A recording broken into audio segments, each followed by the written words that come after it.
Hello everyone, welcome to life science tutorials. Transport in plants, पौधों में परिवहन के सेकंड लेक्चर में आप सभी का बहुत बहुत स्वागत है। इस लेक्चर में हम लोग पढ़ने जा रहे हैं प्लांट वाटर रिलेशन। प्लांट और वाटर के बीच में क्या क्या रिलेशंस होते हैं, पानी की कमी की वजह से क्या होता है, पानी की अधिकता की वजह से क्या होता है, सारी चीजें आज के इस लेक्चर में पढ़ेंगे। और प्लांट में ऑस्मोसिस कैसे होता है, ऑस्मोटिक प्रेशर क्या होता है ना, और वाटर पोटेंशियल क्या होता है, सारी चीजें हम लोग पढ़ेंगे। प्लस साथ में हम लोग प्लाज्मोलिसिस के बारे में भी बात करेंगे। ठीक है, क्या होता है प्लाज्मोलिसिस, ये सारी चीजें देखेंगे। हाइपरटोनिक सॉल्यूशन क्या होता है, आइसोटोनिक, और एक होता है हाइपोटोनिक। ये सब चीज पढ़ेंगे आज के इस लेक्चर में। ठीक है, देखो प्लांट वाटर रिलेशंस, ध्यान से सुनेंगे, ध्यान से समझेंगे। एकदम आसान सा कॉन्सेप्ट है आज का, समझ आ जाएगा। ज्यादा लंबा तो नहीं होगा, वैसे 1 घंटे तो नहीं जाना चाहिए इस लेक्चर को, लेकिन देखते हैं। ठीक है, चलो शुरू करते हैं। देखो, पौधों की सभी फिजियोलॉजिकल एक्टिविटीज, मतलब पौधों में होने वाले हर एक एक्टिविटी के लिए पानी बहुत आवश्यक है। ठीक है, वैसे ही हमारी बॉडी, ठीक है, हमारी बॉडी में भी बिना पानी के क्या ही है भाई। तो पौधे लिविंग ऑर्गेनिज्म ना, चाहे वो पौधा हो चाहे एनिमल हो, तो लिविंग ऑर्गेनिज्म में पानी की आवश्यकता बहुत ज्यादा होती है। सभी लिविंग ऑर्गेनिज्म में इसका बहुत महत्वपूर्ण रोल होता है। हर एक लिविंग ऑर्गेनिज्म में इसका बहुत महत्वपूर्ण रोल होता है। किसका? वाटर का। वाटर एक बहुत अच्छा सॉल्वेंट है। सॉल्वेंट का मतलब क्या? विलायक, जिसमें हम लोग किसी भी चीज को घोल सकते हैं। सॉल्वेंट का मतलब क्या है? विलायक। ठीक, सॉल्वेंट का मतलब है विलायक। और ऐसा मीडियम प्रदान करता है जिसमें अलग अलग मॉलिक्यूल्स डिसॉल्व्ड और सस्पेंडेड रहते हैं। ठीक है, मतलब वाटर एक बहुत अच्छा विलायक है जिसमें चीजों को हम लोग घोल सकते हैं। और ये एक ऐसा मीडियम प्रदान करता है जिसमें अलग अलग मॉलिक्यूल्स क्या हो सकते हैं? घुल सकते हैं और सस्पेंड हो सकते हैं। ठीक है, उसमें घुले रह सकते हैं। अब कुछ एग्जांपल्स है जो कि ये बताता है कि वाटर जो है बहुत ज्यादा इंपॉर्टेंट है। Water is important. कुछ एग्जांपल से हम लोग समझेंगे कि वाटर कितना ज्यादा इंपॉर्टेंट है। जैसे एक वाटरमेलन, तरबूज जानते हो? तरबूज या खरबूज, तरबूज बोलते हैं आई थिंक, है ना? तो वाटरमेलन में, हाँ तरबूज, 92%, 92% वाटर होता है ना? खाते होगे तरबूज आप। तरबूज खाना बहुत जरूरी है, खाना चाहिए, क्योंकि हमारी बॉडी में पानी चाहिए। और फल खा के ही आपको पानी मिल जा रहा है तो अच्छी बात है ना भाई, है ना? तो वाटरमेलन में लगभग 92% पानी होता है। ज्यादातर हर्बेशियस प्लांट, मतलब हरी भरी पौधों में, है ना, हरी भरी पौधों में 85 से 90%, 85 to 90% वाटर होता है। और याद रखना, ड्राई मैटर उनके फ्रेश वेट का लगभग 10 से 15% होता है। ठीक है, मतलब पौधे का जितना भी वेट होता है ना, उसको मेजर करेंगे तो पौधे का जितना भी वेट है उसका ड्राई वेट कितना होगा पता है? मात्र 10 से 15%। ठीक है, मान के चलो एक पौधा है, एक प्लांट है, उसका किलो कितना है? 10 किलो का है। पूरा उसको नापेंगे तो 10 किलो का है। अब इस 10 किलो में से लगभग 85%, 85 से 90% तो क्या हो गया भाई? पानी हो गया। तो बचा क्या? 10 से 15%। यही तो ड्राई वेट है ना? इस पौधे को सुखाएंगे तो जब, मतलब इस पौधे को पूरा पानी निकाल देंगे, इस पौधे का, ठीक है, इस पौधे का पूरा पानी निकाल देंगे तो बचेगा वही ड्राई वेट कहलाता है। और ये 10 से 15% होता है। ठीक है, नाउ किसी प्लांट के अंदर वाटर का डिस्ट्रीब्यूशन अलग अलग होता है। वाटर का डिस्ट्रीब्यूशन अलग अलग होता है। वुडी प्लांट में वाटर बहुत कम होता है, जबकि सॉफ्ट पार्ट्स में, मतलब जो प्लांट का वुडी पार्ट है ना, प्लांट का वुडी पार्ट मतलब जिधर लकड़ी पाया जाता है ना, लकड़ी वाला पार्ट, तना, उसमें पानी बहुत कम होता है। लेकिन सॉफ्ट पार्ट में पानी ज्यादा होता है। आसान सा चीज है। ठीक, मेरा सर्दी अभी तक ठीक नहीं हुआ है। हो जाएगा जल्दी। लेकिन एक सीड सूखा दिख सकता है पर उसमें पानी होता है। ठीक है, एक बीज जो है सूखा दिख सकता है पर उसमें क्या होता है? पानी होता है, वरना वह जीवित नहीं होता और रेस्पायरिंग नहीं रह सकता। ठीक है, बिना पानी के कैसे वो जीवित रहेगा भाई? हमको जैसे चना, आप चना खाते हो, सूखा वाला चना, वो चने में भी 10 से 15% पानी प्रेजेंट होता है, तभी वो जीवित है। और उसको जब भी नमी में डालोगे या पानी में डालोगे तो वो अंकुरित हो जाएगा। अंकुरित क्यों होगा? क्योंकि वो जीवित है, उसके अंदर का जो एम्ब्रियो है, उसके अंदर का जो भ्रूण है वो जीवित है। ठीक है, तो जीवित क्यों है? क्योंकि उसमें पानी है। ठीक है, एक मैच्योर कॉर्न प्लांट, एक मैच्योर कॉर्न प्लांट, कॉर्न मतलब पता है आपको? कौन पता होगा? भुट्टा, है ना? तो एक मैच्योर मक्का के पौधे में, परिपक्व मक्के के पौधे में लगभग 3 लीटर पानी एक दिन में एब्जॉर्ब करता है। मतलब एक मक्के का पौधा एक दिन में लगभग 3 लीटर पानी क्या करता है? एब्जॉर्ब करता है, अवशोषित करता है। जबकि मस्टर्ड प्लांट अपनी खुद की वेट के बराबर पानी लगभग 5 आवर में एब्जॉर्ब कर लेता है। मतलब मस्टर्ड प्लांट जो है ना, जितना उसका वेट है उतना ही पानी वो 5 घंटे में एब्जॉर्ब कर लेता है। ठीक है, समझ रहे हो? नहीं, ये रहा। फिर आगे बढ़ते हैं। मेम्ब्रेन परमिएबिलिटी क्या होता है? मतलब कि झिल्ली पारगम्यता, झिल्ली पारगम्यता, झिल्ली पारगम्यता, मेम्ब्रेन परमिएबिलिटी। परमिएबिलिटी के आधार पर मेम्ब्रेन 4 प्रकार के होते हैं। अब कितना, कौन सा मेम्ब्रेन कितना परमिएबल है ना, उसके आधार पर मेम्ब्रेन को हम 4 प्रकार से डिवाइड करते हैं। ठीक है, सबसे पहला परमिएबल मेम्ब्रेन, ऐसी मेम्ब्रेन जो सॉल्यूट और सॉल्वेंट्स दोनों को ट्रांसपोर्ट होने देती है। जैसे कि एग्जांपल प्राइमरी सेल वॉल, है ना, जो सबसे प्राइमरी सेल वॉल होता है वो सॉल्यूट और सॉल्वेंट दोनों को ट्रांसपोर्ट होने देती है, रोकती नहीं है। सेमी परमिएबल मेम्ब्रेन मतलब, देखो परमिएबल मतलब हर चीज को ट्रांसपोर्ट होने दे रही है। सेमी परमिएबल मतलब क्या होता है कि अर्ध पारगम्य, मतलब कि वो हर चीज को पार होने नहीं देगा। ये क्या करता है? ऐसा मेम्ब्रेन जो सॉल्वेंट को तो ट्रांसपोर्ट होने देती है पर सॉल्यूट को नहीं। जैसे एग्जांपल एग मेम्ब्रेन हो गया, अंडे का जो छिलका है, अंडे का मेम्ब्रेन, छिलका नहीं मेम्ब्रेन, झिल्ली। एनिमल यूरिनरी ब्लैडर, ठीक है, जानवरों में यूरिनरी ब्लैडर, ठीक है, जिसे हम हिंदी में मूत्राशय बोलते हैं।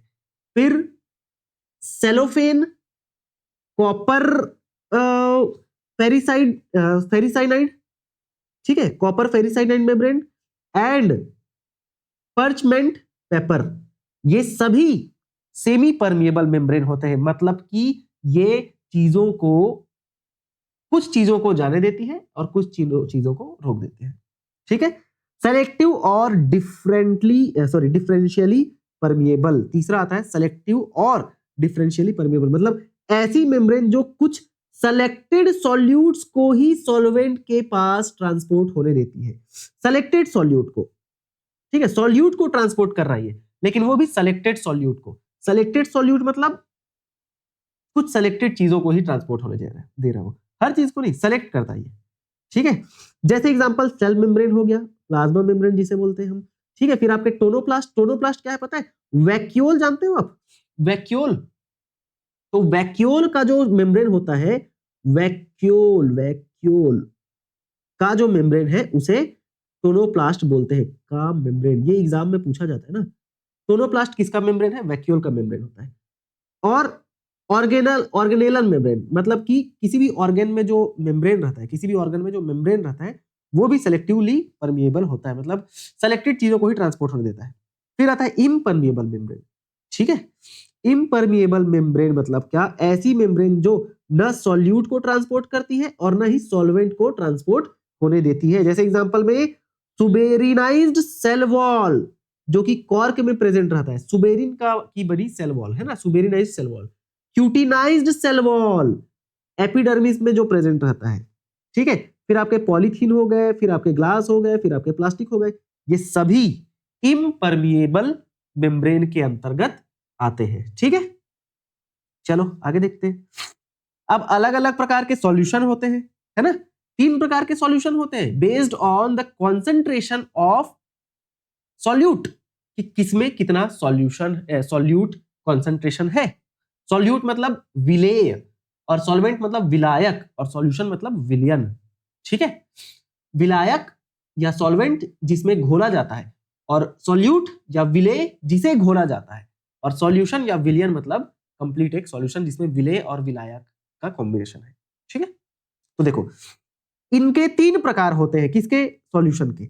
एक होता है हाइपरटोनिक सॉल्यूशन, यदि एक्सटर्नल सॉल्यूशन की कॉन्सेंट्रेशन सेल के साइटोप्लाज्म से ज्यादा हो तो ये हाइपरटोनिक सॉल्यूशन, मतलब कि एक सॉल्यूशन, ठीक है, फिर यहां पर मैं दूसरा सॉल्यूशन बना देता हूं और यहां पर हम तीसरा सॉल्यूशन बना देते हैं। अब इसके अंदर मैं एक सेल बना दिया, ये एक सेल, सेल और सेल, ठीक है। अगर यहां पर जो सॉल्यूशन है, ठीक है, यहां पर जो सॉल्यूशन है बाहर में, सेल के बाहर जो सॉल्यूशन है, इसका कॉन्सेंट्रेशन, ले लो, सॉल्यूशन को मैं कैसे बना रहा हूं, ठीक है, कोई दिक्कत नहीं, समझ आ जाएगा। ये कोई सॉल्यूशन है, ठीक है, इस बाहर में प्रेजेंट जो सॉल्यूशन है, अच्छा अब समझ आ जाएगा, कोई दिक्कत नहीं है। इसको और कलर कर देता हूं, ज्यादा कलर कर देता हूं, ठीक है। देखो कॉन्सेंट्रेटेड बना रहा हूं मतलब ज्यादा कलर है, ठीक है, कॉन्सेंट्रेटेड बना देता हूं, ये लो, ठीक, ये देखो बहुत ज्यादा कॉन्सेंट्रेटेड। और ये वाला जो है, ये वाला जो रहेगा ना वो बहुत हल्का कॉन्सेंट्रेटेड रहेगा। इसको फिर से बना देता हूं, कोई इशू नहीं है। ये लो,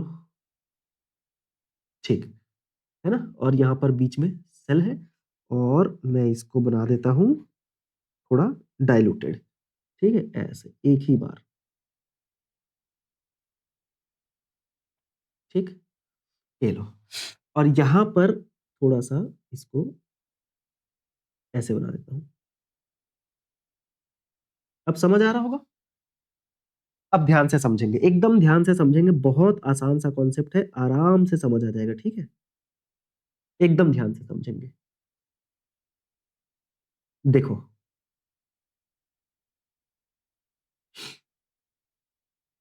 एक बोल रहा है क्या हमारा, हाइपरटोनिक सॉल्यूशन, मतलब यदि एक्सटर्नल सॉल्यूशन की कॉन्सेंट्रेशन सेल के साइटोप्लाज्म से ज्यादा है, मतलब यहां पर देखो इस सेल का जो सॉल्यूशन है ना, सेल के अंदर का जो सॉल्यूशन है उसका कॉन्सेंट्रेशन कुछ इतना है, ठीक है। मैं इसको थोड़ा सा अच्छे से हाईलाइट करता हूं सेल को, ठीक है, सेल को हाईलाइट करना जरूरी है ना। ये हमारा सेल है, ठीक है जी, ये हमारा सेल है और ये हमारा सेल है ना, एकदम आसान भाषा में आपको समझ आ जाएगा। देखो बोल रहा है कि एक्सटर्नल सॉल्यूशन जो है वो ज्यादा कॉन्सेंट्रेटेड है एज कंपेयर टू सेल के अंदर का साइटोप्लाज्म। तो यहां पर देख सकते हो पहला वाला क्या है, ये जो सॉल्यूशन है ना ये हाइपर है, हाइपर टॉनिक सॉल्यूशन। क्यों? क्योंकि बाहर का कॉन्सेंट्रेशन मतलब इस सॉल्यूशन का कॉन्सेंट्रेशन सेल के अंदर के सॉल्यूशन के कॉन्सेंट्रेशन से ज्यादा है, ठीक है। और कॉन्सेंट्रेशन मतलब देखो गाढ़ा ज्यादा दिख रहा है, ठीक है। और दूसरा आता है क्या, आइसोटोनिक, बीच वाले को आइसोटोनिक देखो, आइसोटोनिक, इसमें इसको मैं इसी के कलर का कर देता हूं सेम, है ना, बराबर दिखेगा वो, ये लो, बराबर दिख रहा है, एकदम ज्यादा डिफरेंस नहीं दिख रहा है नहीं। तो यहां पर बेसिकली क्या हो रहा है, यहां पर क्या हो रहा है, आइसोटोनिक में यदि एक्सटर्नल सॉल्यूशन साइटोप्लाज्म की ऑस्मोटिक कॉन्सेंट्रेशन को बैलेंस करे, मतलब सेल के अंदर का सॉल्यूशन और बाहर का सॉल्यूशन दोनों का कॉन्सेंट्रेशन सेम है, तो ये आइसोटोनिक सॉल्यूशन है, मतलब कॉन्सेंट्रेशन सेम होता है, ठीक है, दोनों का। लेकिन अगर हम बात करते हैं iso sorry hypotonic solution, hypotonic solution की, तो हाइपोटोनिक सॉल्यूशन में क्या होता है पता है, सेल के अंदर का सॉल्यूशन का कॉन्सेंट्रेशन मतलब सेल के अंदर साइटोप्लाज्म का कॉन्सेंट्रेशन ज्यादा होता है, तो मैं इसको ज्यादा कॉन्सेंट्रेटेड बना देता हूं, ठीक है, ये देखो, ठीक है, ये रहा। अब समझ आ रहा होगा थोड़ा देख के, है ना, थोड़ा कंफ्यूजन तो नहीं होना चाहिए, वैसे डायग्राम से आपको समझाने की कोशिश की हूं, ठीक है। यहां पर इसको एकदम डाइल्यूटेड बनाएंगे, नहीं, वैसे समझ आ रहा होगा आपको, ठीक है। मतलब हाइपोटोनिक सॉल्यूशन में क्या होता है, यदि एक्सटर्नल सॉल्यूशन की कॉन्सेंट्रेशन सेल के साइटोप्लाज्म से कम हो, बाहर का कॉन्सेंट्रेशन अंदर के कॉन्सेंट्रेशन से कम है, तो ये हाइपोटोनिक। हाइपर बाहर का कॉन्सेंट्रेशन ज्यादा, हाइपो अंदर का कॉन्सेंट्रेशन, मतलब सॉरी, हाइपर मतलब बाहर का कॉन्सेंट्रेशन ज्यादा, हाइपो मतलब बाहर का कॉन्सेंट्रेशन कम, और आइसो मतलब दोनों का कॉन्सेंट्रेशन सेम, ठीक है। तो अब यहां पर डायरेक्शन की अगर हम बात करते हैं, डायरेक्शन किधर से किधर रहेगा मूवमेंट का, तो हमको पता है कि वाटर का मूवमेंट हाई कॉन्सेंट्रेशन से लो कॉन्सेंट्रेशन की ओर होता है, लेकिन हम सॉल्यूशन की कॉन्सेंट्रेशन की बात कर रहे थे ना, यहां पर वाटर का मूवमेंट कहां से कहां, हाई से लो की ओर। तो भाई यहां पर हाइपरटोनिक सॉल्यूशन में क्या हो रहा है, यहां पर बाहर का कॉन्सेंट्रेशन ज्यादा है, सॉल्यूट कॉन्सेंट्रेशन, और अंदर वाटर का कॉन्सेंट्रेशन ज्यादा है। तभी तो भाई जहां पर पानी का कॉन्सेंट्रेशन ज्यादा है मतलब वो डाइल्यूटेड सॉल्यूशन है ना। तो अंदर से बाहर वाटर मूव करेगा, ठीक है, अंदर से बाहर वाटर मूव करेगा। और आइसोटोनिक में तो क्या होगा, दोनों तरफ मूवमेंट होगी, ठीक है, मतलब बराबर है, बैलेंस्ड है।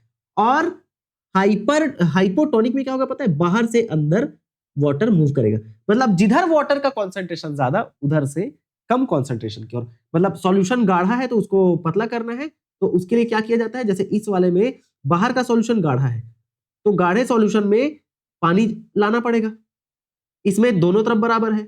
इसमें अंदर का सॉल्यूशन गाढ़ा है तो उस गाढ़े सॉल्यूशन को पतला करने के लिए बाहर से पानी भेजना पड़ेगा, ऐसा, ठीक है। यहां पर अब डायग्राम से देखना, नीचे डायग्राम जो दिया गया है, हाइपरटोनिक सॉल्यूशन है ना। हाइपरटोनिक सॉल्यूशन में क्या होता है, बाहर का कॉन्सेंट्रेशन ज्यादा है, सॉल्यूट कॉन्सेंट्रेशन, और अंदर का सॉल्यूट कॉन्सेंट्रेशन कम है, तो अंदर पानी ज्यादा है बाहर कम, तो पानी अंदर से बाहर आएगा ना, तो उस केस में सेल क्या हो जाएगा पता है, सेल सिकुड़ जाता है सेल, पानी अंदर से बाहर आ रहा है, ठीक है, तो सेल क्या हो जाता है, सिकुड़ जाता है, सेल भी सिकुड़ गया, और यहां पर जो अंदर वैक्यूल रहता है ये भी सिकुड़ जाता है, क्योंकि वैक्यूल में भी पानी भरा रहता है, और वैक्यूल याद रखना पौधों में लगभग 90% एरिया को कवर करता है वैक्यूल, स्टोरेज हाउस है वो, पानी भी भरा रहता है बहुत सारा और स्टोरेज हाउस है वो, ठीक है। तो अंदर से बाहर पानी जब बाहर आएगा तो सेल सिकुड़ जाता है, और आइसोटोनिक में दोनों तरफ मूवमेंट हो रहा है तो सेल का साइज उतना ही रहता है, वैसा ही रहता है। देखो यहां पर ये जो ब्लैक कलर का है ना, ये सेल की वॉल है, दीवार है ना, कोशिका भित्ति है, और ये जो सिकुड़ा है ना, ये है प्लाज्मा मेम्ब्रेन, क्योंकि यहां पर सेल सिकुड़ गया है। और यहां पर तो कुछ नहीं हुआ है क्योंकि पानी दोनों तरफ मूवमेंट कर रहा है। इस वाले में पता है सेल फुल जाता है, देखो कैसे पानी अंदर जा रहा है बाहर से, क्योंकि बाहर का कॉन्सेंट्रेशन पानी का ज्यादा है, अंदर का कॉन्सेंट्रेशन पानी का कम है। और सॉल्यूट कॉन्सेंट्रेशन की बात करें तो अंदर सॉल्यूट कॉन्सेंट्रेशन ज्यादा है, बाहर सॉल्यूट कॉन्सेंट्रेशन कम है, ठीक है। तो ये हाइपोटोनिक सॉल्यूशन, मतलब पानी बाहर से अंदर जाता है हाइपोटोनिक सॉल्यूशन में, हाइपरटोनिक में अंदर से बाहर आएगा, और आइसोटोनिक में सेम, मतलब दोनों तरफ मूवमेंट होता है, ठीक है। तो हाइपोटोनिक सॉल्यूशन में सेल फूल जाता है, हाइपरटोनिक सॉल्यूशन में सेल सिकुड़ जाता है, और आइसोटोनिक में सेम रहता है, ठीक है। चलो नाउ वाटर पोटेंशियल की यहां पर हम बात करते हैं, क्या होता है वाटर पोटेंशियल। थोड़ा सा कॉन्सेप्ट हम लोग डीप चले गए थे पर कोई इशू नहीं है, है ना। डीप क्या, इसको समझाने के लिए बताना ही पड़ता, ठीक है। चलो देखो वाटर पोटेंशियल की यहां पर हम बात कर रहे हैं, क्या होता है वाटर पोटेंशियल। थर्मोडायनेमिक्स में फ्री एनर्जी ऑफ वाटर को वाटर पोटेंशियल कहा जाता है, मतलब कि पानी जितना फ्री है, किसी के साथ रिएक्ट नहीं कर रहा है, जैसे एक ग्लास लिया और इस ग्लास में सिर्फ मैंने पानी को ही डाला है, इसमें कोई सॉल्यूट नहीं डाला, कोई नमक शक्कर कुछ नहीं डाला, तो वो पानी एकदम प्योर है, फ्री वाटर है, एकदम प्योर वाटर, मतलब उस पानी के जितने मॉलिक्यूल है वो सब फ्री है, किसी से रिएक्ट नहीं किए हैं, है ना। तो मतलब कि उसकी जो वाटर पोटेंशियल है वो ज्यादा है, ठीक है।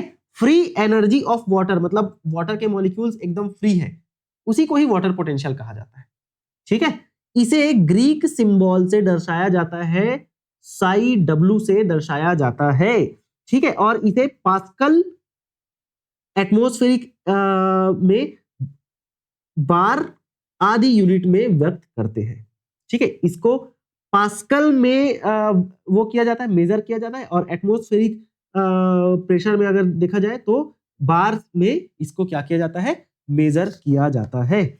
ठीक है।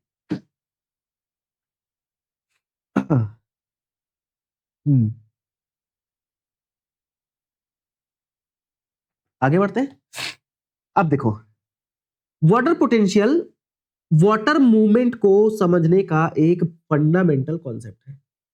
पानी की गति कहां से कहां होगी, किधर से किधर होगी, इसको समझने के लिए एक बहुत ही अच्छा फंडामेंटल कॉन्सेप्ट है वाटर पोटेंशियल। अगर आप वाटर पोटेंशियल को समझ गए, मतलब कि वाटर कहां से कहां मूवमेंट करेगा, ये आप समझ जाओगे। ठीक है ना। तो भाई वाटर पोटेंशियल क्या बता रहा है कि पानी कितना फ्री है। जितना ज्यादा फ्री पानी है, किसी से रिएक्ट नहीं करा है, मतलब उतना ज्यादा उसका वाटर पोटेंशियल है। ठीक है। अब देखो, वाटर पोटेंशियल के दो मुख्य कंपोनेंट होते हैं, एक है सॉल्यूट पोटेंशियल और ऑस्मोटिक पोटेंशियल, जिसे हम लोग साई एस से दर्शाते हैं, और एक है प्रेशर पोटेंशियल। ठीक है। वाटर मॉलिक्यूल्स काइनेटिक एनर्जी रखते हैं। बिल्कुल, हर पानी के मॉलिक्यूल में एक गतिज ऊर्जा होती है। लिक्विड और गैसियस रूप में ये तेजी से और रैंडमली मूव करते हैं। पानी जो है ना, गति करते हैं कब? लिक्विड रूप में, पानी जब पानी है, और पानी जब गैस है, भाप है, तो दोनों रूप में ये बहुत तेजी से क्या करते हैं? रैंडमली मूवमेंट करते हैं। मतलब इसका कोई डायरेक्शन नहीं होता कहीं भी। भाप का कोई डायरेक्शन थोड़ी, वो कहीं भी मूव करता है ना। किसी सिस्टम में वाटर की कॉन्सेंट्रेशन जितनी अधिक होगी, काइनेटिक एनर्जी उतनी अधिक होगी। मतलब कि यहां पर एक बकेट लिए हैं हम, इसमें सिर्फ पानी ही पानी है, मतलब कि वाटर का कॉन्सेंट्रेशन बहुत ज्यादा है। भाई, वाटर के मॉलिक्यूल अगर, जैसे यहां पर पानी है बहुत सारे, ठीक है, ऐसे बनाता हूं मैं पानी के मॉलिक्यूल को। यहां पर ये एक हमने क्या लिया? ग्लास लिया। अब इसमें वाटर के मॉलिक्यूल को मैं ऐसे ऐसे बना रहा हूं। ठीक है। ये अभी क्या वाटर के मॉलिक्यूल एकदम फ्री है, क्योंकि ये वाटर एकदम प्योर है, कोई भी सॉल्यूट इसमें नहीं डला है, कोई भी विलेय इसमें नहीं डला है, ना शक्कर ना नमक। अब अगर हम इसमें नमक डाल देते हैं, ठीक है, तो नमक डाल देंगे, तो नमक के मॉलिक्यूल के साथ पानी क्या करेगा? बॉन्डिंग करेगा, जुड़ेगा। तो यहां पर ये वाटर के मॉलिक्यूल नमक के मॉलिक्यूल के साथ रिएक्ट करते जाएंगे, और वाटर के मॉलिक्यूल जो फ्री थे वो क्या हो जाएंगे? ऑक्यूपाई होते जाएंगे। जैसे ये सब ऑक्यूपाई होते जा रहे हैं, तो क्या इसमें वाटर का कॉन्सेंट्रेशन कम हो रहा है? पहले वाटर के मॉलिक्यूल बहुत ज्यादा थे क्योंकि पूरा फ्री थे, लेकिन जैसे ही हम इसमें सॉल्यूट मिलाते हैं, क्या मिलाएंगे? सॉल्यूट। तो अब इस सॉल्यूट के मॉलिक्यूल के साथ वाटर के मॉलिक्यूल रिएक्ट करेंगे, और वाटर के फ्री मॉलिक्यूल ऑक्यूपाई होते जाएंगे, बिजी होते जाएंगे। तो क्या अब इसमें वाटर के फ्री मॉलिक्यूल्स की संख्या घटेगी? बिल्कुल, क्योंकि बिजी होते जा रहा है। तो यहां पर वाटर का कॉन्सेंट्रेशन कम हुआ। ठीक है, क्योंकि पहले पूरा वाटर फ्री था, पूरे मॉलिक्यूल्स फ्री थे। जब सॉल्यूट मिलाया तो अब आधे मॉलिक्यूल ऑक्यूपाई हो गए नमक के साथ, तो यहां पर वाटर के मॉलिक्यूल का कॉन्सेंट्रेशन या वाटर का कॉन्सेंट्रेशन घट गया, मतलब कि वाटर पोटेंशियल भी घट गया। ठीक है, वाटर का पोटेंशियल भी घट गया। तो यहां पर काइनेटिक एनर्जी भी कम होगी। ठीक है, जितना ज्यादा फ्री मॉलिक्यूल उतना ज्यादा काइनेटिक एनर्जी, इसलिए उसका वाटर पोटेंशियल भी ज्यादा होगा। मतलब कि किसी सिस्टम में वाटर की कॉन्सेंट्रेशन जितनी अधिक है, जितना ज्यादा पानी मॉलिक्यूल फ्री है, उतना काइनेटिक एनर्जी और उतना ही उसका वाटर पोटेंशियल होगा। ठीक है, इसलिए प्योर वाटर का जो वाटर पोटेंशियल है वो सबसे अधिक होता है, क्योंकि प्योर वाटर में कुछ भी विलेय या सॉल्यूट मिलाया नहीं है, तो उसका वाटर पोटेंशियल सबसे ज्यादा होता है, क्योंकि उसी में सबसे ज्यादा वाटर मॉलिक्यूल फ्री मिलेंगे। ठीक है, यदि दो सिस्टम जिनमें वाटर हो आपस में कांटेक्ट में हो, तो रैंडम मूवमेंट के कारण पानी उन मॉलिक्यूल से मूव होगा जिनके पास हायर काइनेटिक एनर्जी है, उन मॉलिक्यूल्स की ओर जिनके पास लोअर काइनेटिक एनर्जी है। इसलिए पानी हमेशा हायर वाटर पोटेंशियल वाले सिस्टम से लोअर वाटर पोटेंशियल वाले सिस्टम की ओर जाएगा। ठीक है, अब इसको मैं कैसे समझाऊं आपको? देखो, ध्यान से समझना। ठीक है, यहीं पर समझा देता हूं मैं आपको। ठीक है, जैसे कि मैं एक क्या बनाया? दो चैम्बर बनाऊंगा। ठीक है, ये रहा एक चैम्बर, ठीक, और ये रहा एक चैम्बर। अब ध्यान से देखेंगे, यहां पर दोनों में हम वाटर मॉलिक्यूल को डाल देते हैं, बराबर पानी डाला हूं मैं दोनों में। दोनों में बराबर पानी है, ठीक है, और यहां पर भी दोनों में मतलब इधर भी उतने ही पानी है, ठीक है, ठीक। लेकिन अगर मैं इन दोनों को कनेक्ट करता हूं, ठीक है, अगर इन दोनों को मैं क्या कर देता हूं, कनेक्ट कर देता हूं, ये लो, अब इन दोनों को मैं कनेक्ट करूंगा, यहां पर वही बात लिखा गया है ना, यदि दो सिस्टम जिनमें वाटर हो आपस में कांटेक्ट में हो, ठीक है, दो सिस्टम जिसमें पानी है और आपस में ये कांटेक्ट में है। अब क्या पानी किधर से किधर जाएगा, यहां पर पानी किधर से किधर जाएगा, कहीं से भी कहीं नहीं जाएगा, क्योंकि दोनों तरफ पानी का जो कॉन्सेंट्रेशन है, वाटर का पोटेंशियल है, वो बराबर है ना। लेकिन जब मैं दूसरे वाले में, है ना, एक में क्या मिला दूं, सॉल्यूट मिला दूं, ये लो सॉल्यूट मिला दिया, क्या मिला रहा हूं मैं यहां पर, सॉल्यूट मिला रहा हूं। तो सॉल्यूट मिलाने से इसके अंदर जो वाटर मॉलिक्यूल है वो इन सॉल्यूट्स के साथ क्या करेंगे, रिएक्ट करेंगे। तो क्या यहां पर वाटर मॉलिक्यूल की कमी हो रही है, बिल्कुल यहां पर वाटर मॉलिक्यूल की कमी होगी, ठीक है, यहां पर वाटर मॉलिक्यूल की कमी होगी, ठीक है।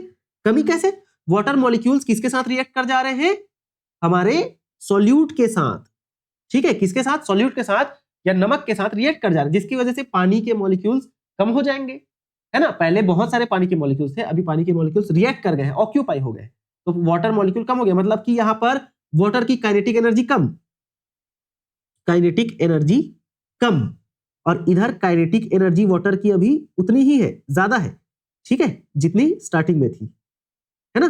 तो भैया वाटर की काइनेटिक एनर्जी इधर ज्यादा है और उधर कम है, तो ज्यादा काइनेटिक एनर्जी से कम काइनेटिक एनर्जी की ओर क्या होगा, वाटर का मॉलिक्यूल मूव करेगा, ठीक है, वाटर का मॉलिक्यूल ज्यादा काइनेटिक एनर्जी वाले एरिया से कम काइनेटिक एनर्जी वाले एरिया, मतलब कि वाटर पोटेंशियल जिधर ज्यादा है उधर से कम की ओर, मतलब जिधर ज्यादा वाटर मॉलिक्यूल फ्री है उधर ज्यादा वाटर पोटेंशियल और उधर ही ज्यादा काइनेटिक एनर्जी, और जिधर कम वाटर मॉलिक्यूल फ्री है उधर कम काइनेटिक एनर्जी और कम वाटर पोटेंशियल, ठीक है। तो ये बात आपको याद रखना है, हायर वाटर पोटेंशियल से लोअर वाटर पोटेंशियल वाले सिस्टम की ओर वाटर मूव करता है।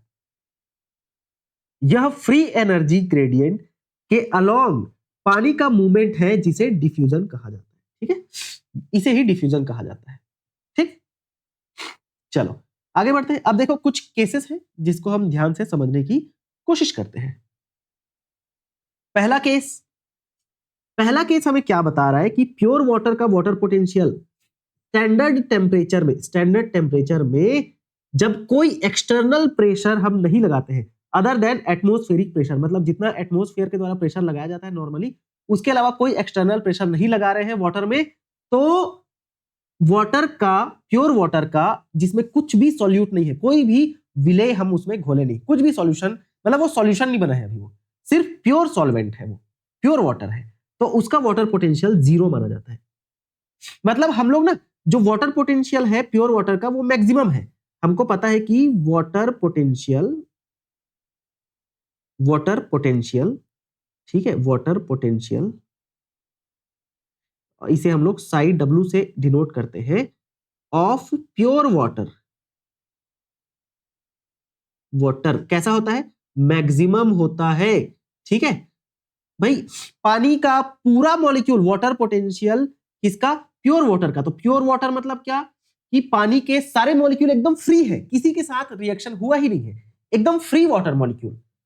अब सभी वाटर मॉलिक्यूल फ्री है, किसी के साथ कोई रिएक्शन नहीं हुआ है, तो उसका वाटर पोटेंशियल सबसे ज्यादा है, और उस सबसे ज्यादा को हम क्या ले रहे हैं पता है, यहां पर 0, ठीक है, यही तो बोला जा रहा है, प्योर वाटर का वाटर पोटेंशियल स्टैंडर्ड टेम्परेचर पर, मतलब जो वातावरण में जो तापमान होता है उस पर अगर कोई एक्सटर्नल प्रेशर नहीं लगाया जाए तो वहां पर वाटर पोटेंशियल को हम लोग 0 मानते हैं, और यही मैक्सिमम है, मतलब मैक्सिमम को ही 0 मान रहे हैं।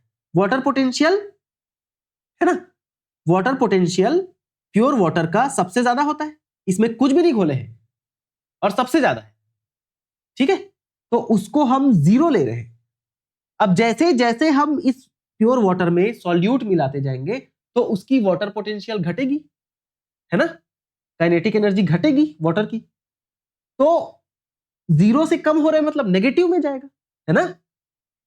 ठीक है, तो इसी को अभी हम लोग आगे देखेंगे, वैसे समझ आ जाएगा। ठीक है, देखो यदि, अब देखो केस नंबर 2, यदि कुछ सॉल्यूट को प्योर वाटर में डिसॉल्व किया जाता है तो वाटर में प्योर फ्री वाटर मॉलिक्यूल और कॉन्सेंट्रेशन ऑफ फ्री वाटर में कमी आ जाती है, जिससे उसका वाटर पोटेंशियल कम हो जाता है। मतलब कि अगर प्योर वाटर में, अब देखो प्योर वाटर की वाटर पोटेंशियल सबसे हाईएस्ट है, और उस प्योर वाटर में कुछ सॉल्यूट हम लोग मिला देते हैं तो उस वाटर की फ्री वाटर मॉलिक्यूल क्या हो जाएंगे, कम हो जाएंगे, और वाटर का जो कॉन्सेंट्रेशन है वो क्या हो जाएगा, कम हो जाएगा, है ना?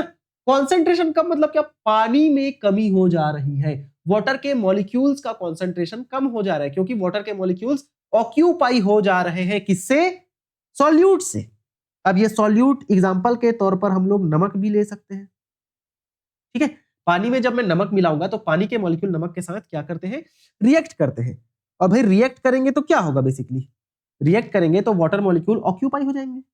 ठीक है, तो ये है यहां पर dissolution of a solute, solute के घुलने के कारण होने वाली इस लोअरिंग की मैग्नीट्यूड को सॉल्यूट पोटेंशियल या ऑस्मोटिक पोटेंशियल कहा जाता है। मतलब कि सॉल्यूट जो है घुलेगा पानी में और मैग्नीट्यूड को कम करेगा, किसके, वाटर पोटेंशियल के।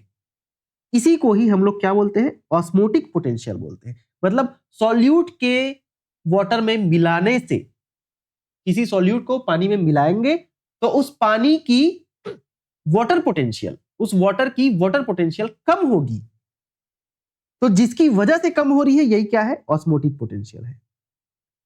एक सॉल्यूशन के लिए एटमॉस्फेरिक प्रेशर पर क्या होता है, वाटर पोटेंशियल सॉल्यूट पोटेंशियल के, सॉरी ऑस्मोटिक पोटेंशियल, हाँ सॉल्यूट पोटेंशियल के बराबर होता है। ठीक है, एटमॉस्फेरिक प्रेशर पर मतलब कि वातावरण के द्वारा जितना दबाव लगाया जा रहा है उसी दबाव पर, उसी प्रेशर पर क्या होता है, water potential is equal to osmotic potential.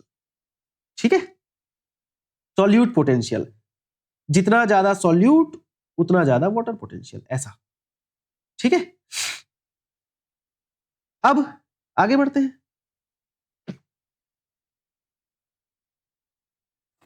Conclusion क्या है कि सभी सॉल्यूशन का वाटर पोटेंशियल प्योर वाटर के वाटर पोटेंशियल से कम होता है, बिल्कुल।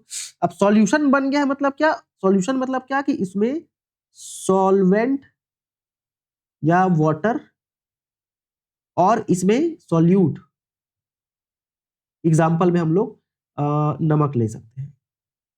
ठीक है, घुल चुके हैं तो इसे सॉल्यूशन बोल रहे हैं। अब सॉल्यूशन का वाटर पोटेंशियल ऑब्वियस सी बात है कि प्योर वाटर के वाटर पोटेंशियल से कम ही रहेगा। क्यों भाई, क्योंकि प्योर वाटर का वाटर पोटेंशियल सबसे ज्यादा है, उसमें कुछ भी नहीं मिला है, लेकिन उसी में अगर हम क्या मिला देते हैं, कुछ सॉल्यूट मिला देते हैं तो वाटर पोटेंशियल घटेगा।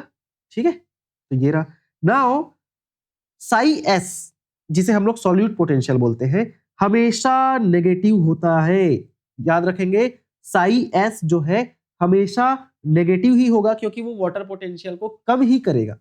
ठीक है, सॉल्यूट मॉलिक्यूल्स जितने ज्यादा होंगे उतना साई एस उतना ही लोअर या मोर नेगेटिव होगा।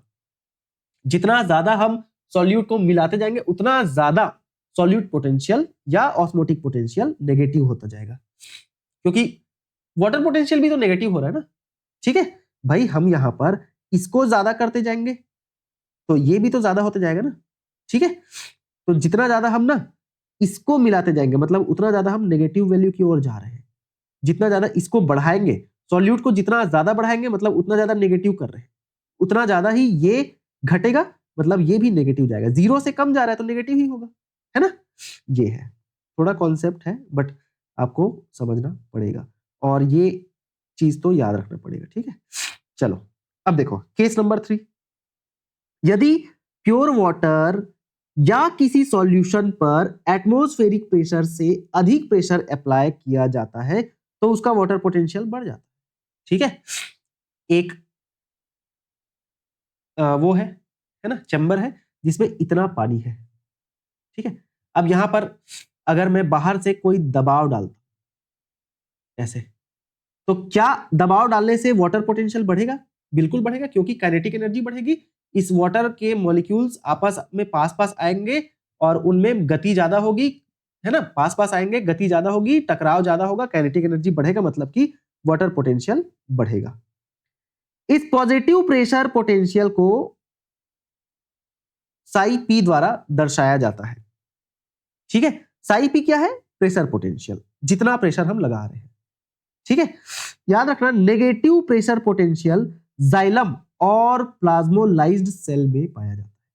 ठीक है, जाइलम में नेगेटिव प्रेशर पोटेंशियल होता है और प्लाज्मोलाइज्ड सेल मतलब जो सेल सिकुड़ चुका है, जिससे पानी पूरा ही बाहर आ चुका है। ठीक है, तो उसका जो प्रेशर पोटेंशियल है वो नेगेटिव होता है, क्योंकि प्रेशर लगाने से पूरा पानी बाहर आ गया। ठीक है, तो ये नेगेटिव पोटेंशियल किसका? जाइलम का और प्लाज्मोलाइज्ड सेल। प्लाज्मोलाइज्ड सेल ऐसा सेल जिसका पानी पूरा बाहर आ चुका है और वो सिकुड़ चुका है। वाटर पोटेंशियल, सॉल्यूट पोटेंशियल और प्रेशर पोटेंशियल दोनों से प्रभावित होता है। इन तीनों के बीच में कुछ इस तरीके का संबंध होता है। ठीक है, मतलब कि यहां पर water potential is equal to solute potential plus pressure potential. ठीक है, और अगर प्रेशर पोटेंशियल 0 रहता है तो ये दोनों इक्वल हो जाते हैं। ठीक है, ये रहा। नाउ ऑस्मोसिस की बात करते हैं। ठीक है, what is osmosis? Osmosis basically एक प्रकार का डिफ्यूजन ही है। ठीक है, एक प्रकार का डिफ्यूजन ही है ये। It is a diffusion. किसका डिफ्यूजन? वाटर का diffusion. It is a diffusion of water.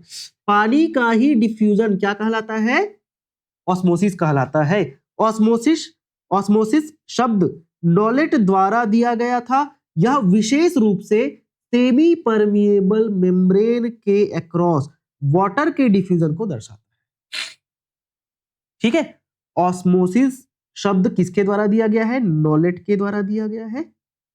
ठीक है, नॉलेट नाम के साइंटिस्ट के द्वारा ऑस्मोसिस शब्द दिया गया था और यह विशेष रूप से सेमी परमिएबल मेम्ब्रेन के अक्रॉस वाटर के डिफ्यूजन को दर्शाता है। मतलब कि ये है एक चैम्बर, ठीक है, और ये एक और चैम्बर।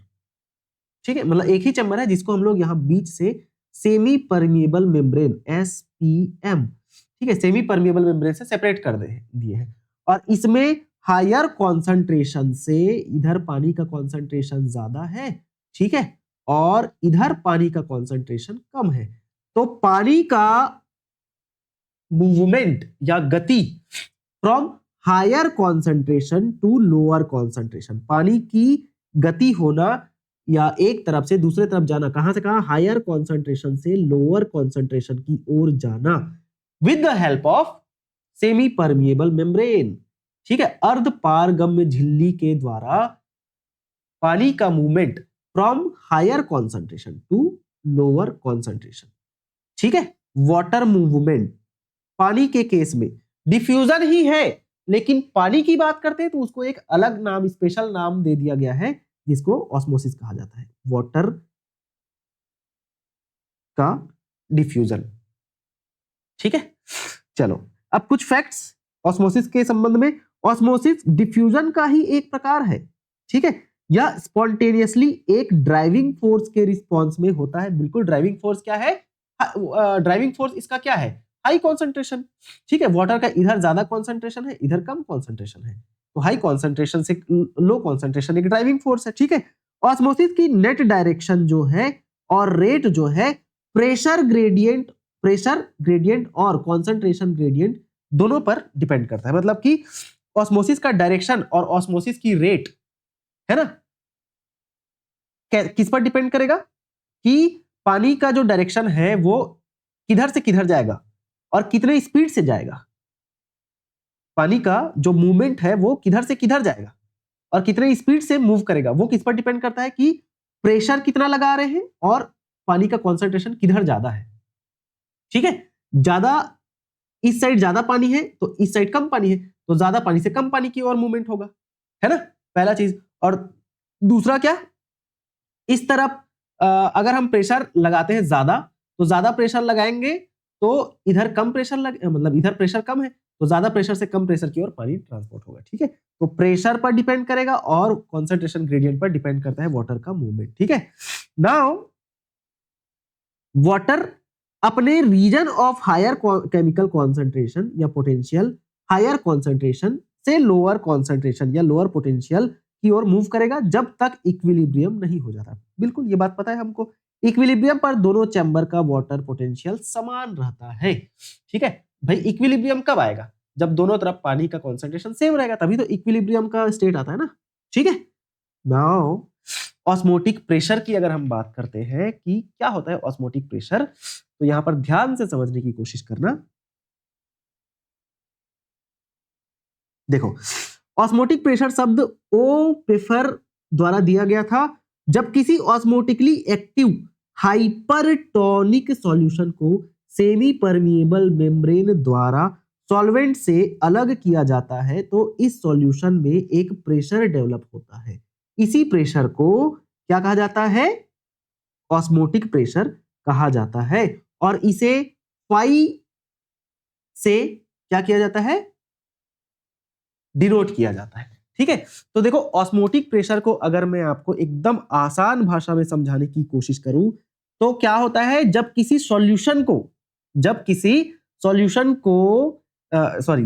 सॉल्यूशन में पानी कम होता है और सॉल्यूट की मात्रा ज्यादा होती है।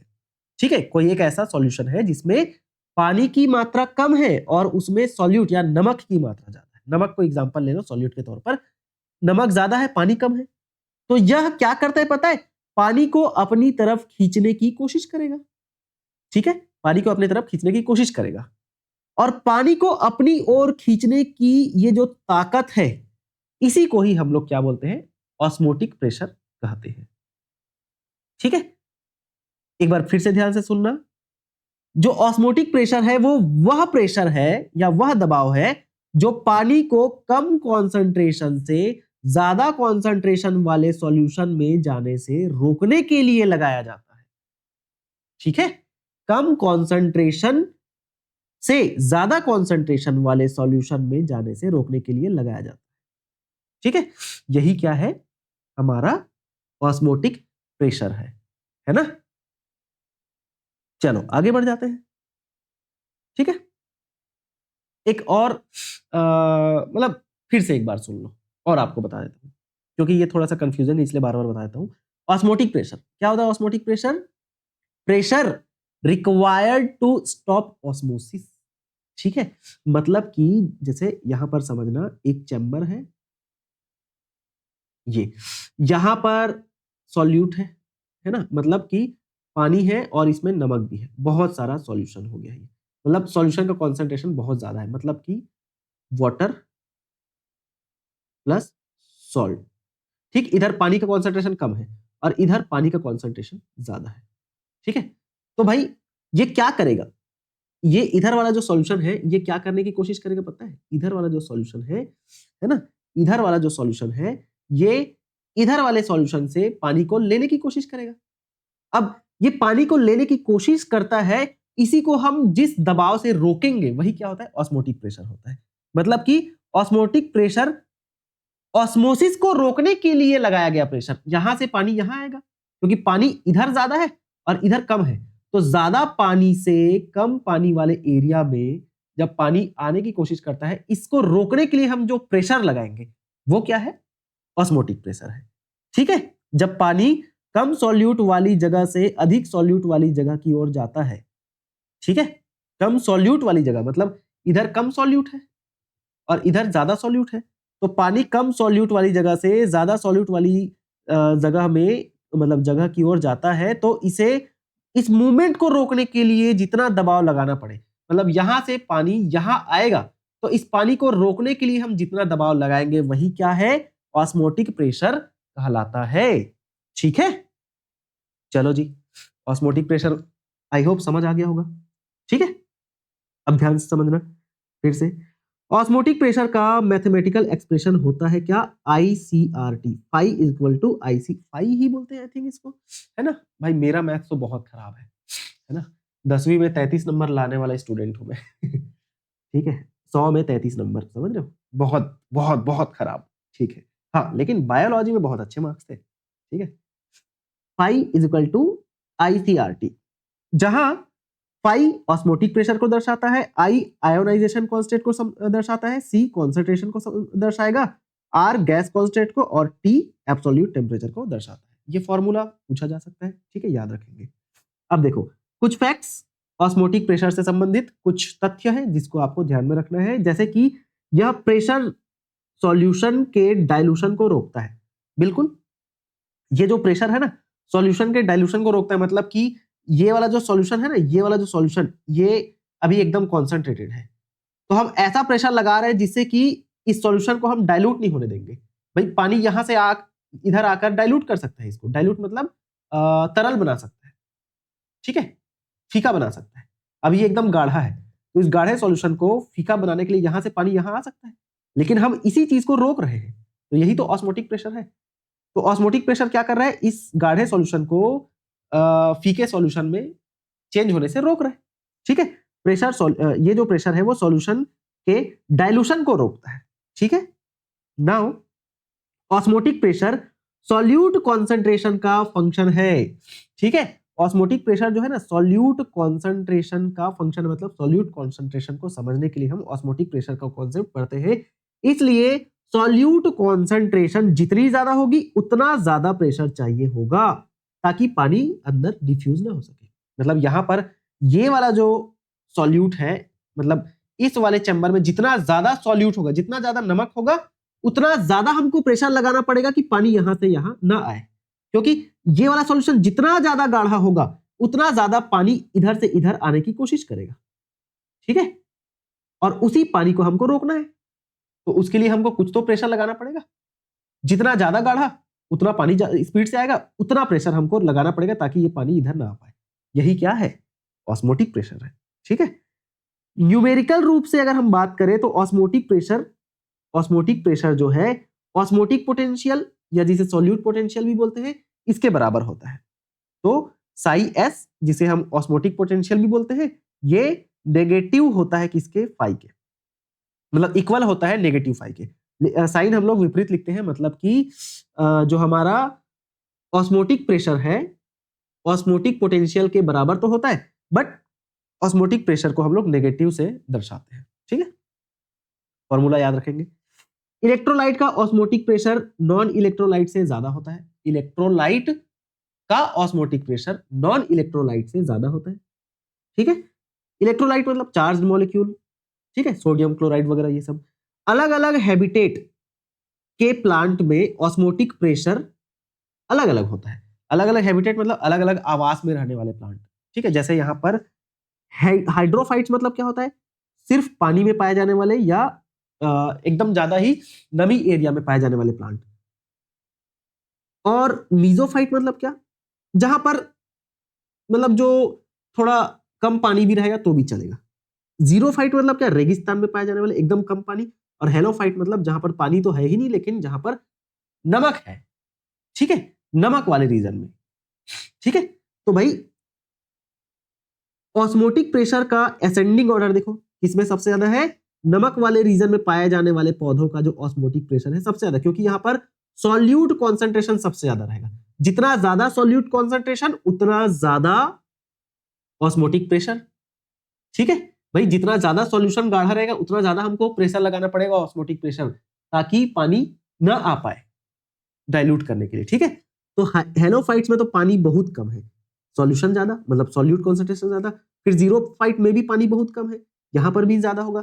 मीजोफाइट में थोड़ा थोड़ा बहुत तो पानी होता है ना, और हेलोफाइट में तो बहुत ज्यादा पानी है, तो सॉल्यूशन यहाँ पर बहुत तरल है, मतलब एकदम डाइल्यूटेड है, तो उसको और क्या ही डाइल्यूट करना है ना। तो ये तो सबसे ज्यादा ऑस्मोटिक प्रेशर किसका होता है, हेलोफाइट्स का, फिर जीरोफाइट्स का, फिर मीजोफाइट्स का, फिर हाइड्रोफाइट्स का। ठीक है, सबसे अधिक ऑस्मोटिक प्रेशर एक हेलोफाइट प्लांट एट्रिप्लेक्स कॉन्फेरिफोलिया में पाया जाता है। ठीक है, और प्योर वाटर का ऑस्मोटिक प्रेशर 0 माना जाता है। ठीक है, प्योर वाटर में कोई सॉल्यूशन मतलब सॉल्यूट ही नहीं है, सॉल्यूट कॉन्सेंट्रेशन 0 मतलब कि उसका ऑस्मोटिक प्रेशर 0। ऑस्मोटिक प्रेशर को हम लोग ऑस्मोमीटर से मेजर करते हैं। किसको? ऑस्मोटिक प्रेशर को हम लोग ऑस्मोमीटर से मेजर करते हैं, ठीक है। और मेथड जो है वो क्या है? प्लाज्मोलाइसिस है। अब प्लाज्मोलाइसिस क्या है ये हम लोग अभी पढ़ेंगे, ठीक है। तो ये चीज तो हम लोग समझ चुके हैं डायग्राम से, ठीक। आगे बढ़ जाते हैं। देखो, एक एक्सपेरिमेंट किया गया जो कि ये दर्शाता है कि ऑस्मोसिस और ऑस्मोटिक प्रेशर कैसे मेजर किया जाता है। मतलब ऑस्मोसिस को और ऑस्मोटिक प्रेशर को समझने के लिए एक एक्सपेरिमेंट किया गया। इस एक्सपेरिमेंट को हम लोग यहाँ पर समझने की कोशिश करते हैं, ठीक है। ध्यान से समझना, एकदम आसान सा कॉन्सेप्ट है, मजेदार कॉन्सेप्ट है। ये डायग्राम समझ लो पहले, ठीक है। देखना, मान लीजिए एक प्रयोग में सुक्रोज का सॉल्यूशन एक फनल में लिया गया और इसे प्योर वाटर से एक सेमी परमिएबल मेम्ब्रेन द्वारा अलग किया गया, ठीक है भाई। यहां यहीं पर बना देता हूं मैं एक सॉल्यूशन, ठीक है, ये लो। और इस यहां इस सॉल्यूशन में ना क्या भरा है पता है? प्योर वाटर भरा है, ठीक है। मतलब एक बकेट है, बकेट नहीं बोलते, एक चैम्बर लिया मैं जिसमें प्योर वाटर डाल दिए, ठीक है। ये लो प्योर वाटर, है ना, ये रहा। नाउ अब क्या कर रहे हैं? इसमें सुक्रोज का सॉल्यूशन से भरा हुआ एक फनल हम लोग डालेंगे इस प्योर वाटर में, ठीक है। क्या डाल रहे हैं? फनल, चाड़ी चाड़ी जैसा। और वो फनल जो है सेपरेटेड रहेगा सेमी परमिएबल मेम्ब्रेन द्वारा, उसमें सुक्रोज सॉल्यूशन रहेगा, ठीक है। तो मैं यहां पर एक फनल डाल देता हूं, ठीक है। कलर दूसरा ले लेते हैं, ब्लैक कलर ले लेते हैं। एक मैंने यहां पर फनल डाला, ठीक, ये लो, ये फनल डाला, है ना, ये फनल मैंने यहाँ पर डाल दिया। और ये फनल बेसिकली नीचे तरफ से तो खुला रहता है, लेकिन यहाँ पर मैं ना इसको सेमी परमिएबल मेम्ब्रेन से अलग कर दिया। ये क्या है? SPM, सेमी परमिएबल मेम्ब्रेन, ठीक है। और इस फनल में क्या है पता है? इस फनल में प्रेजेंट है सुक्रोज सॉल्यूशन। वैसे डायग्राम उधर दिया गया है लेकिन फिर भी यहाँ पर बना दे रहा हूँ, ठीक है। ये देखो यहाँ पर सुक्रोज सॉल्यूशन है, यहां तक है मान लो, ठीक है। क्या है ये? सुक्रोज सॉल्यूशन, ठीक है। सुक्रोज सॉल्यूशन है। अब अलग कर दिए हम किससे? सेमी परमिएबल मेम्ब्रेन से हम इसको अलग कर दिए हैं, ठीक है। सेमी परमिएबल मेम्ब्रेन से इसको हम क्या कर दिए? यहाँ पर अलग कर दिए हैं। ये रहा सेमी परमिएबल मेम्ब्रेन, ठीक है। अब सेमी परमिएबल मेम्ब्रेन कुछ चीज को तो आदान प्रदान होने देता है, ठीक है। पानी फनल में जाएगा जिससे फनल के सॉल्यूशन का लेवल बढ़ता जाएगा। यह तब तक होगा जब तक इक्विलिब्रियम नहीं हो जाता। पानी जो है कहां से कहां मूव करेगा? पानी जो है कहां से कहां मूव कर रहा है? पानी जो है कहां से कहां मूव करेगा भैया? यहां पर ये है प्योर वाटर, प्योर वाटर मतलब कि इसका जो वाटर पोटेंशियल है वो एकदम ज्यादा है, मैक्सिमम है, जिसको हम जीरो बोलते हैं। और यहां पर सुक्रोज सॉल्यूशन है, मतलब इसमें पानी कम है। सॉल्यूशन है ना भाई, सॉल्यूट मिला हुआ है इसमें सुक्रोज, तो पानी कम है। और प्योर वाटर में पानी ज्यादा है, मतलब पानी यहां से यहां जाएगा। जहां ज्यादा कॉन्सेंट्रेशन है पानी का, उधर से कम कॉन्सेंट्रेशन वाले रीजन में पानी क्या करेगा? मूव करेगा, ठीक है। ये रहा। तो अब पानी फनल में जा रहा है, कहां जा रहा है? पानी फनल में जा रहा है। तो पानी का लेवल ना इस फनल से ऊपर चढ़ते जाएगा, ऐसे फनल में पानी का लेवल जो है ऊपर चढ़ते जाएगा। तब तक ऊपर चढ़ेगा जब तक कि दोनों में इक्विलिब्रियम ना आ जाए, मतलब फनल और इस डब्बे या चैम्बर के बीच पानी का जो कॉन्सेंट्रेशन है वो बराबर ना हो जाए, तब तक चढ़ेगा, ठीक है। एक्सटर्नल प्रेशर फनल के ऊपर के भाग से लगाया जा सकता है ताकि पानी फनल में डिफ्यूज ना हो सके। यह प्रेशर जो पानी को डिफ्यूज होने से रोकता है, यही ऑस्मोटिक प्रेशर है, ठीक है। अब यहां पर मैं एक और चैम्बर बना देता हूं, सेम चीज, ठीक है। वही चैम्बर है, बड़ा बन रहा है क्या? छोटा बना देते हैं, कोई दिक्कत नहीं है ना। ये लो, यहां पर मैं पानी मिलाता हूं, ये इतना पानी भर दिए हम, ठीक है।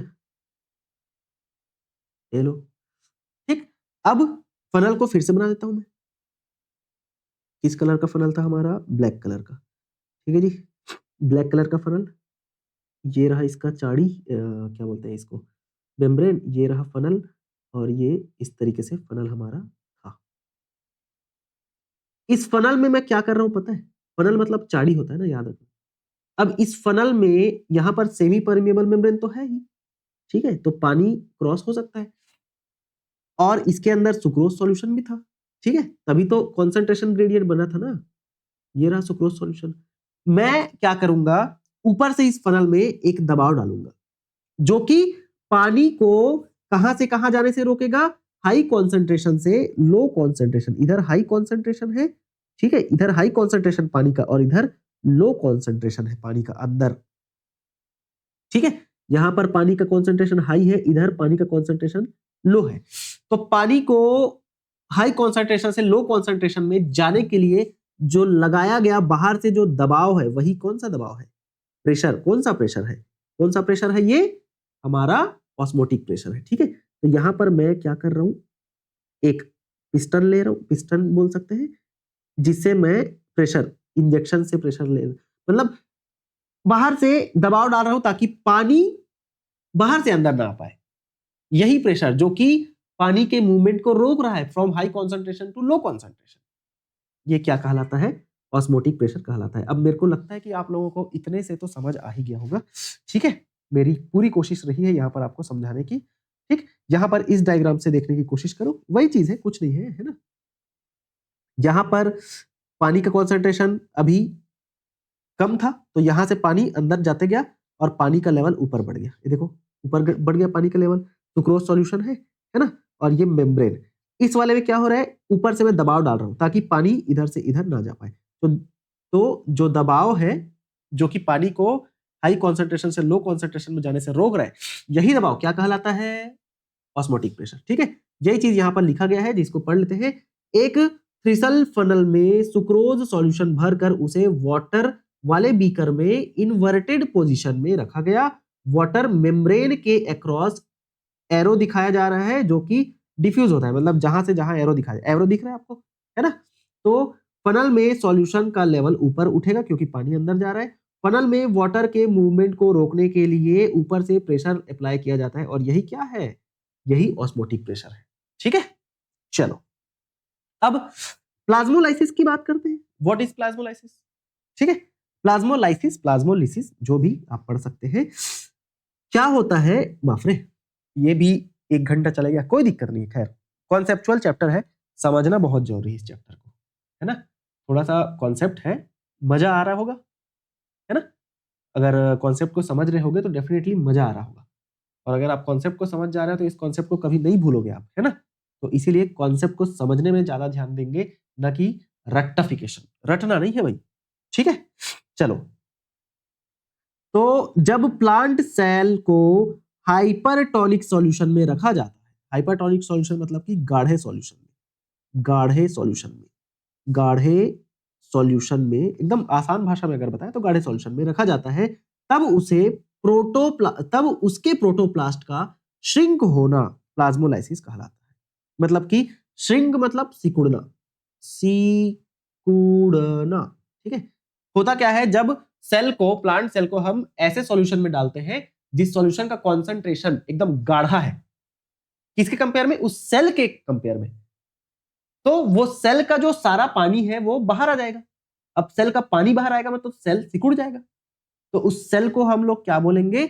श्रिंक्ड सेल बोलेंगे, और यही प्लाज्मोलाइसिस कहलाता है, ठीक है। अब कुछ फैक्ट्स हैं प्लाज्मोलाइसिस से संबंधित। प्लाज्मोलाइसिस तब होता है जब वाटर सेल से बाहर निकलता है और प्लांट सेल का सेल मेम्ब्रेन या प्रोटोप्लास्ट सेल वॉल से दूर हट जाता है, ठीक है। प्लांट सेल का सेल मेम्ब्रेन जो है ना, वो अंदर धंस जाता है क्योंकि पानी बाहर आ गया, ठीक है। वाटर हमेशा हाई कॉन्सेंट्रेशन पोटेंशियल सेल के अंदर जो कि होता है, से लो वाटर पोटेंशियल जो कि एक्सटर्नल हाइपरटोनिक सॉल्यूशन का होता है, की ओर मूव करता है। मतलब इसको मैं अगर डायग्राम से आपको समझाऊं तो यहां पर बेसिकली ये एक सॉल्यूशन, ठीक है, यहां पर हम एक सॉल्यूशन बना दिए हैं, और इस सॉल्यूशन का कॉन्सेंट्रेशन हम यहां पर क्या करते हैं, चलो एकदम ज्यादा ही गाढ़ा कर देंगे, ऐसे।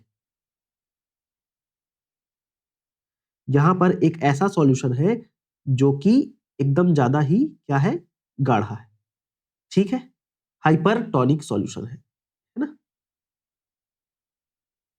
मतलब सॉल्यूट इसमें ज्यादा है, पानी कम है, सॉल्यूट ज्यादा, ठीक।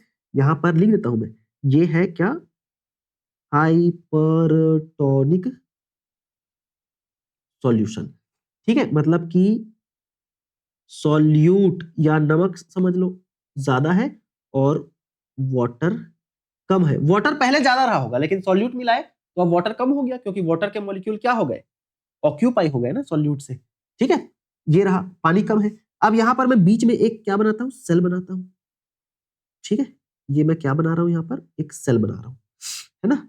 मिटा रहा हूं तो थोड़ा अच्छे से नहीं मिटा, लेकिन कोई इशू नहीं है। यहां पर हम लोग क्या करते हैं, यहां पर एक सेल बना देते हैं, ठीक है, ये लो, है ना, एक सेल बना दिया मैं, है ना। अब बाहर से इसको थोड़ा सा और अच्छे से क्या कर देते हैं, सजा देते हैं, ठीक है जी, ये रहा, है ना, ये रहा। अब क्या कर रहे हैं हम पता है, अब हम लोग यहां पर क्या कर रहे हैं, इसको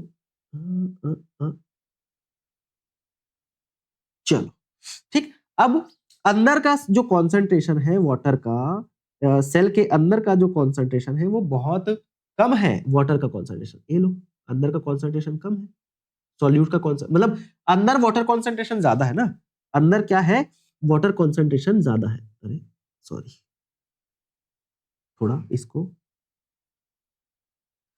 अंदर सेल के अंदर वाटर कॉन्सेंट्रेशन कैसा है, ज्यादा है, और सॉल्यूट कॉन्सेंट्रेशन कम है, तो पानी जिधर ज्यादा है उधर से कम की ओर जाएगा, है ना।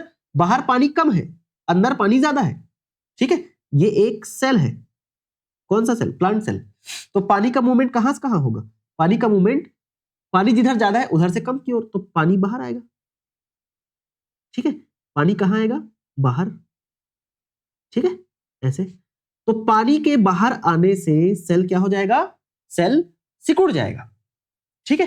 पानी के बाहर आने से सेल क्या हो जाएगा, सेल सिकुड़ जाएगा। तो इस कंडीशन में यहां पर ऐसे आगे मैं बनाऊं, ठीक है, यहां पर बना दूं, ठीक है। टाइम भले लग रहा है थोड़ा सा, लेकिन मेरे को लगता है कि आपको समझ आना बहुत जरूरी है, ठीक है।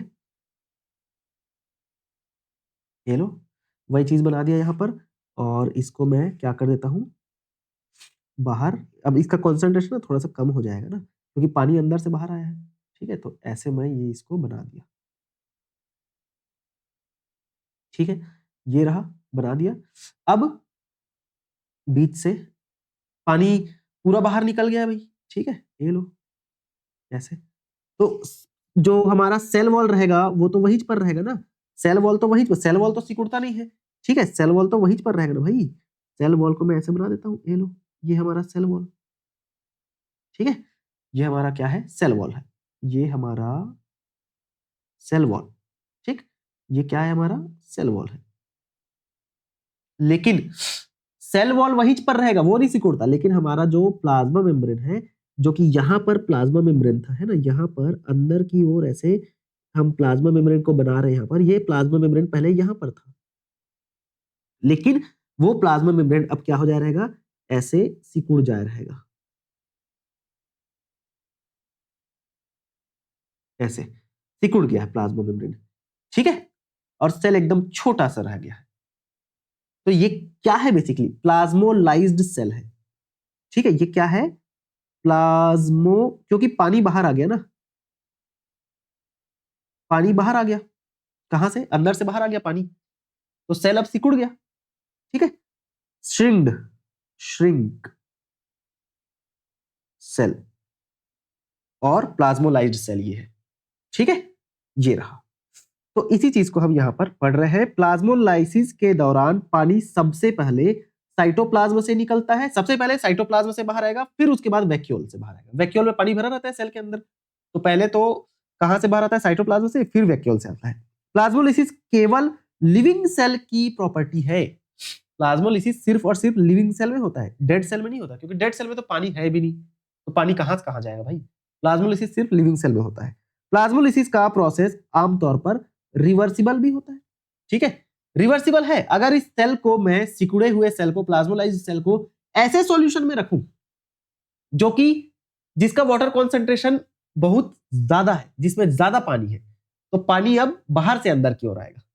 ठीक है, तो इस सेल को मैं दूसरे चैम्बर में डालूंगा जहां पर पानी ज्यादा होगा, सॉल्यूट कॉन्सेंट्रेशन कम होगा, है ना। यहां पर तो भाई पानी कम था और सॉल्यूट ज्यादा थे, मतलब वाटर का कॉन्सेंट्रेशन बहुत कम था, तभी तो अंदर से बाहर आया।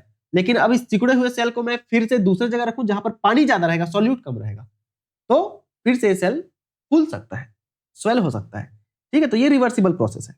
अब एप्लीकेशन की बात करते हैं प्लाज्मोलिसिस के, तो लिविंग सेल की आइडेंटिफिकेशन के लिए, लिविंग सेल को हम पता कर पाते हैं। ठीक है, लिविंग सेल को हम पता कर पाते हैं कि कौन सा जिंदा है, कौन सा मरा हुआ है ना। जैसे आप किशमिश को देखते होंगे, किशमिश क्या है, लिविंग सेल ही तो है। अंगूर लिविंग सेल है, क्योंकि सिकुड़ जाता है ना। किशमिश को आप उसमें डालते हो, खीर बनाते हैं तो किशमिश फूल जाता है ना। और आप अंगूर को ना शक्कर पानी में डाल के देखना, एकदम गाढ़े शक्कर पानी या नमक पानी में, वो सिकुड़ जाएगा किशमिश की तरह। ठीक है, तो लिविंग सेल को पता करने के लिए प्लाज्मोलाइसिस का एक्सपेरिमेंट किया जाता है। फूड प्रिजर्वेशन के लिए भी बिल्कुल, जब फूड को प्रिजर्व करते हैं तो उसके सारे पानी को बाहर निकाल, सारा पानी तो नहीं लेकिन कम पानी को बाहर निकाल लिया जाता है, मतलब थोड़ा बहुत तो बचाया जाता है ना, तो पानी को बाहर निकाल लिया जाता है जिससे कि फूड कम जगह घेरता है।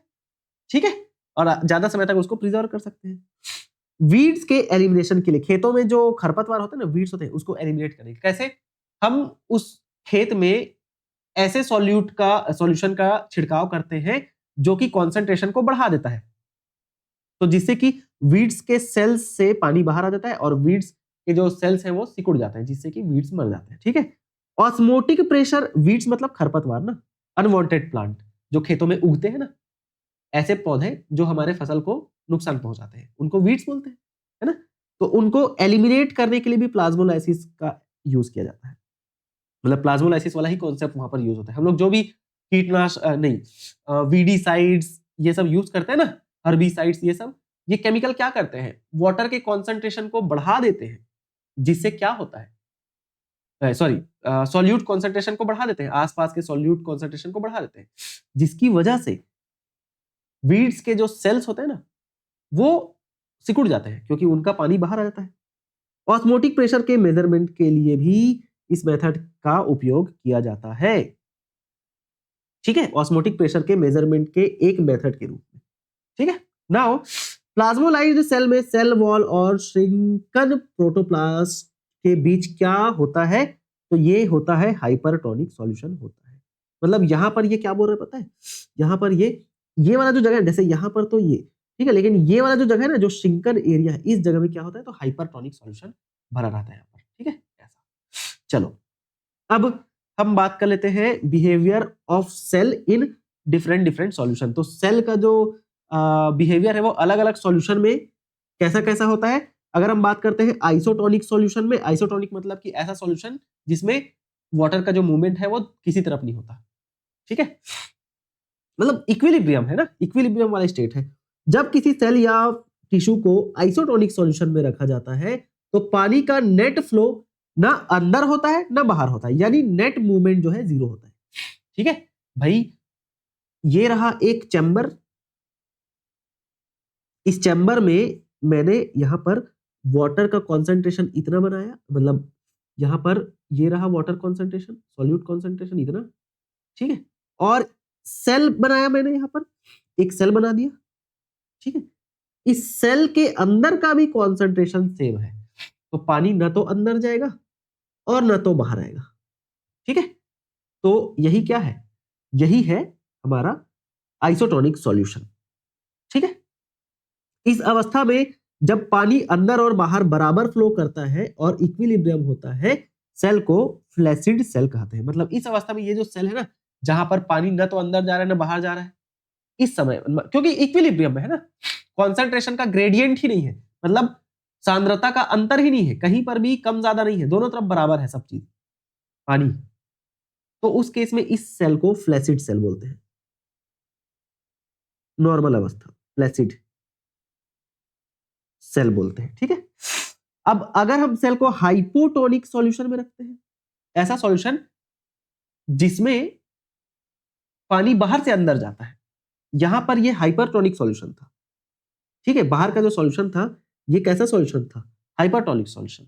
अगर हम इसी को जस्ट अपोजिट करते हैं तो क्या होगा पता है, सेल जो है फूल जाएगा, क्योंकि बाहर से अंदर जाएगा ना पानी। जब एक प्लाज्मोलाइज्ड सेल को, है ना, ये वाला जो सेल है ये प्लाज्मोलाइज्ड सेल है, ये वाला जो सेल है ये प्लाज्मोलाइज्ड सेल है। इस प्लाज्मोलाइज्ड सेल को कहां रखेंगे, हाइपोटोनिक सॉल्यूशन, मतलब अपोजिट। ये एकदम गाढ़ा सॉल्यूशन था, अब हम लोग एकदम फीका सॉल्यूशन में रखेंगे। तो पानी सेल के अंदर डिफ्यूज होता है, मतलब पानी अब सेल के अंदर जाएगा। इसके परिणाम स्वरूप सेल क्या हो जाएगा, टर्जिड हो जाएगा, मतलब कि सेल जो है स्वेल हो जाएगा। इस प्रोसेस को डी प्लाज्मोलाइसिस कहा जाता है, मतलब जस्ट प्लाज्मोलाइसिस का अपोजिट, यहां पर जो हुआ है उसका जस्ट अपोजिट डी प्लाज्मोलाइसिस कहलाता है। अब देखो यहां पर प्लाज्मोलाइज्ड सेल, इसमें क्या हो रहा है, बाहर का ये जो सॉल्यूशन है ना, ये जो सॉल्यूशन है ये कैसा सॉल्यूशन है, हाइपरटोनिक, गाढ़ा सॉल्यूशन। तो अंदर का पानी बाहर आएगा, क्योंकि बाहर पानी कम है, तभी तो गाढ़ा सॉल्यूशन है। यहां पर आइसोटोनिक में कहीं नहीं जाएगा, क्योंकि दोनों तरफ सेम है।